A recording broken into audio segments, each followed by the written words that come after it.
Hey, what's up YouTube? It's Optimus P517. Doing a video for you guys on a tutorial this time. It's not going to be Seaglow, it's going to be Retrobrite. So the guys over at restoremysneakers.com finally took somebody's idea and implemented it. Big ups on that.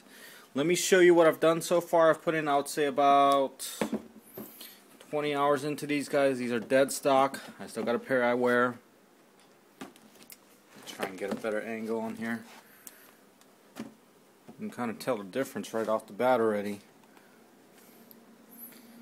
How much more? Like I said, about 20 hours into it.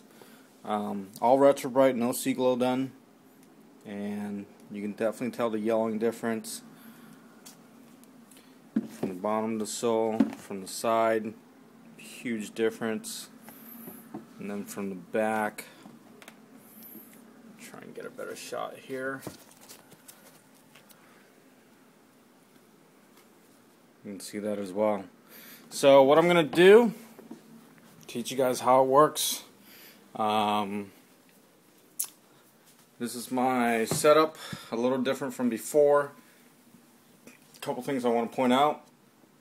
The glass I've used previously before, the height has changed. As you can see, I've also added cardboard on the back and then foil. Helps reflects the UV rays. I also changed up the bulbing system that I'm using. They're made from Zilla. Reptile bulbs, T8, 17 watt. You can pick them up from either PetSmart or Petco online. Petco right now, I think they got a 20% discount, so it takes about a week to get to you. But these are the bulbs that you actually want. These are the ones that generate the right amount of UVs, gets the work done. And the reason why I actually had this tall of a glass setup is based on the heat it's generating. I don't want it too close because it might cause soul separation, but since it's that far away, the heat won't do too much damage, or if any at all, to the soles itself. I've done about 2 really long sessions on these already, and everything's been perfectly fine. Knock on wood for that. But anyways, on with the application. This is my mixture based on Restore My Sneakers instructions. It's kind of a foamy gelatin kind of deal. When I made it, it's about half the size. Once I put the OxiClean in, it blew up 2 times as much. So keep in mind what you guys can probably do, because it's so much material in here. I used a lot of hydrogen peroxide. I'm going to try a different ratio pretty shortly and do a slightly different mixture.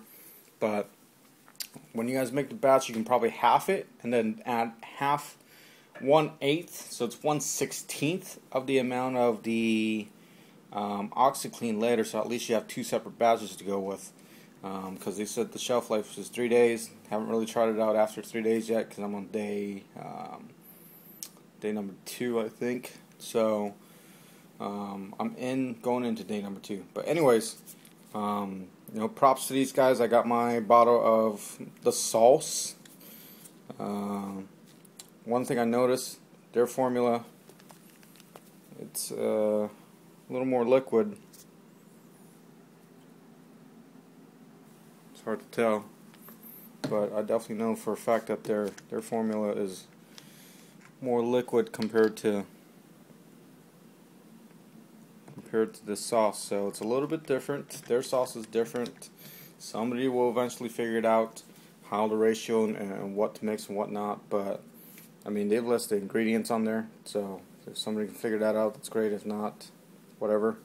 Anyways, on with the technique. Pretty simple. Make sure to wear gloves. Not responsible if you get hurt or anything. There is always that possibility of soul separation, but just keep it in mind. It should be pretty straightforward and simple. Toothbrush, that's what I've been using this whole time. Pretty simple toothbrush. Soft bristle to apply it on, and a harder bristle to take it off, because this stuff kind of gets a little clunky later. But all you got to do is dabble it, and that's all you really need per an application, or each time you put some on. But basically, let me just show it to you how I do it. Towel.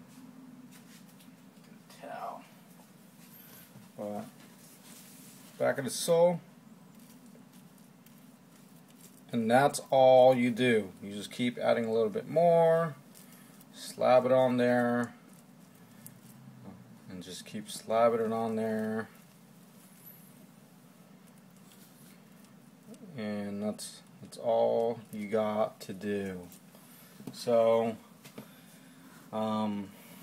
nothing too hard, nothing too difficult. You just got to make the sauce very easy to do. I will recommend a blender rather than stirring it, because the stuff clumps up, and to get an even blend you wanna get a blender. I've got 2 magic bullets. I use a spare one with a blade, a separate blade to blend it in. That's pretty much what I did. So the main thing is you just put this stuff on. A little gunky. It's kind of like, I don't even know what comparison and texture it is. But that is it. It's pretty straightforward and simple. You just apply it on, leave it on there. Shouldn't really need to do a reapplication. It really depends how long you put the stuff on there for. But I say maybe every 6 hours you can reapply some, because this stuff does kind of dry up if you leave it out for a little bit.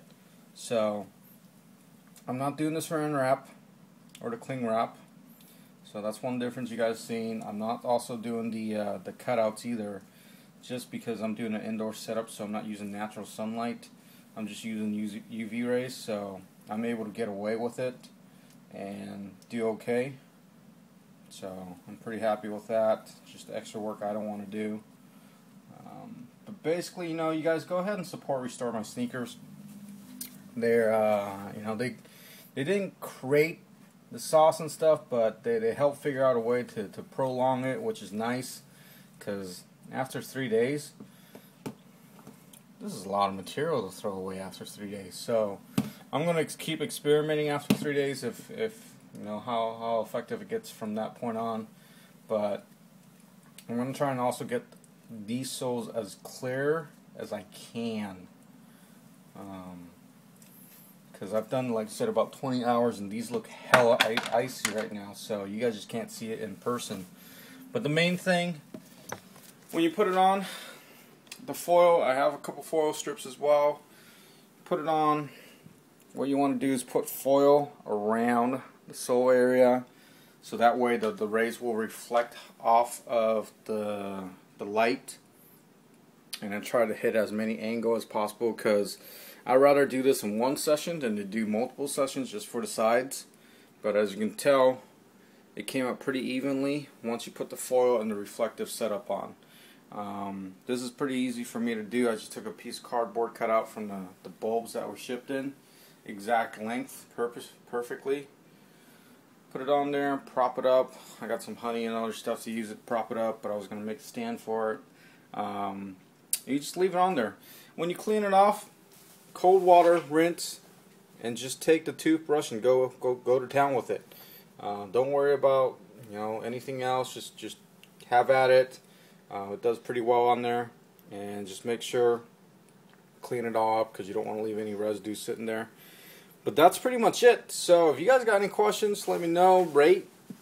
Make sure to rate, comment, subscribe. I do have another video shortly for you guys. It's in regards to the light box, and I'll go into details about that later, but you'll see it in another video with some pictures along with it. But anyways, here they are, the Retrobrite setup. The pros, it's easy to make, it's easy to put on. Also, one big thing, no loss of traction. That was one thing I noticed with Seaglow, is its loss of traction.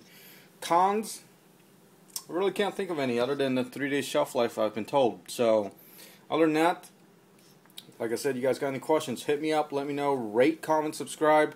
I'll keep at it with you guys with more videos. And once these are done, I'm going to tackle my Concords next, so you guys can see a better difference, because those are definitely more yellow. So other than that, you got any questions, let me know. Peace.